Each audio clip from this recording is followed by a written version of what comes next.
2 Samuel 1. Now it came to pass after the death of Saul, when David was returned from the slaughter of the Amalekites, and David had abode 2 days in Ziklag.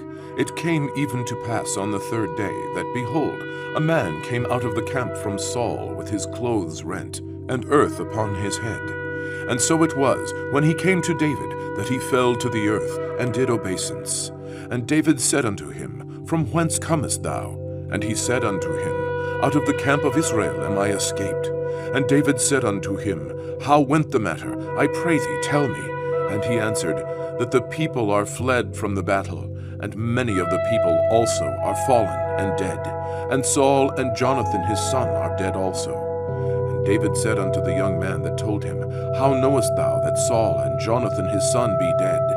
And the young man that told him said, As I happened by chance upon Mount Gilboa, behold, Saul leaned upon his spear, and lo, the chariots and horsemen followed hard after him. And when he looked behind him, he saw me, and he called unto me, and I answered, Here am I.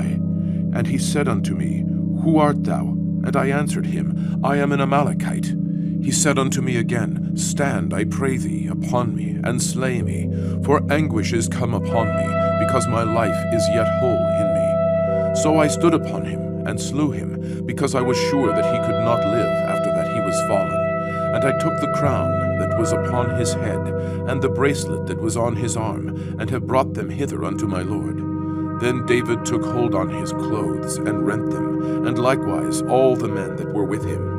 And they mourned and wept, and fasted until even, for Saul, and for Jonathan his son, and for the people of the Lord, and for the house of Israel, because they were fallen by the sword. And David said unto the young man that told him, Whence art thou? And he answered, I am the son of a stranger, an Amalekite. And David said unto him, How wast thou not afraid to stretch forth thine hand to destroy the Lord's anointed? And David called one of the young men, and said, Go near, and fall upon him. And he smote him that he died. And David said unto him, Thy blood be upon thy head, for thy mouth hath testified against thee, saying, I have slain the Lord's anointed. And David lamented with this lamentation over Saul and over Jonathan his son. Also he bade them teach the children of Judah the use of the bow. Behold, it is written in the book of Jasher, The beauty of Israel is slain upon thy high places. How are the mighty fallen! Tell it not in Gath, publish it not in the streets of Ashkelon, lest the daughters of the Philistines rejoice, lest the daughters of the uncircumcised triumph.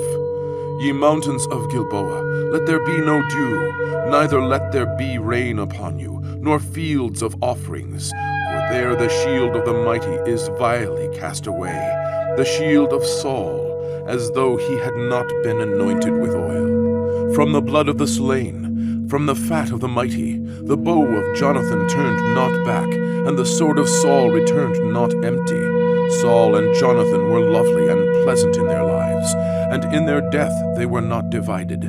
They were swifter than eagles, they were stronger than lions. Ye daughters of Israel, weep over Saul, who clothed you in scarlet, with other delights, who put on ornaments of gold upon your apparel. How are the mighty fallen in the midst of the battle! O Jonathan, thou wast slain in thine high places.